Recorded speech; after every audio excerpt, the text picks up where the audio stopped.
জাতীয় নির্বাচনের দিন গণভোট হলে নির্বাচনের জেনোসাইড হবে বলে আশঙ্কা প্রকাশ করেছেন জামায়াতের আমির ডাক্তার শফিকুর রহমান। তার দল ক্ষমতায় আসলে পিআর পদ্ধতি বাস্তবায়ন করা হবে বলেও জানান তিনি।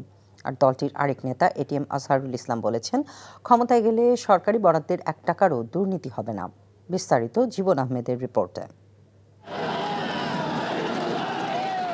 শনিবার বিকেলে হেলিকপ্টার যোগে চট্টগ্রামে পৌঁছান জামায়াতে ইসলামীর আমির doctor Shafiqur Rahman.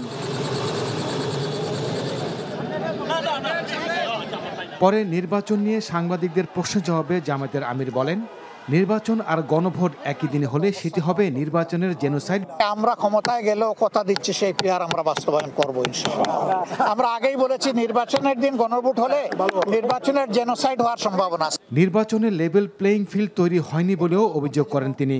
Level playing field নাই, কিন্তু এই ফিল্ড আমাদেরকে তৈরি করতে হবে, আমাদের মানে সবাইকে মিলে।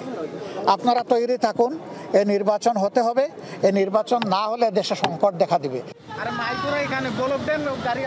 অন্যদিকে জামায়াত ইসলামী ক্ষমতায় গেলে সরকারি বরাদ্দের 1 টাকাও দুর্নীতি হবে না বলে জানিয়েছেন দলের কেন্দ্রীয় নির্বাহী পরিষদ সদস্য এটিএম আজহারুল ইসলাম। রংপুরে মোটরসাইকেল র্যালিতে অংশ নিয়ে তিনি কথা বলেন। এখন যে ছাড়া পাচ্ছি, এখন তো নির্বাচন তারিখ ঘোষণা করা হয়নি। এর মধ্যে আমি যদি আরো ব্যাপক তৎপরতা চালাই, তা আমার বিজয় এমনভাবে হবে যে আমার ধারে কাছে আসা কেউ সুযোগ পাবে না ইনশাআল্লাহ।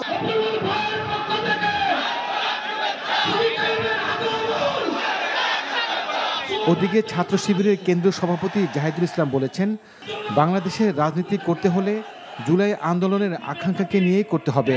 চাঁপাইনবাবগঞ্জ সরকারি কলেজ মাঠে অনুষ্ঠিত ছাত্র যুব সমাবেশে তিনি কথা বলেন।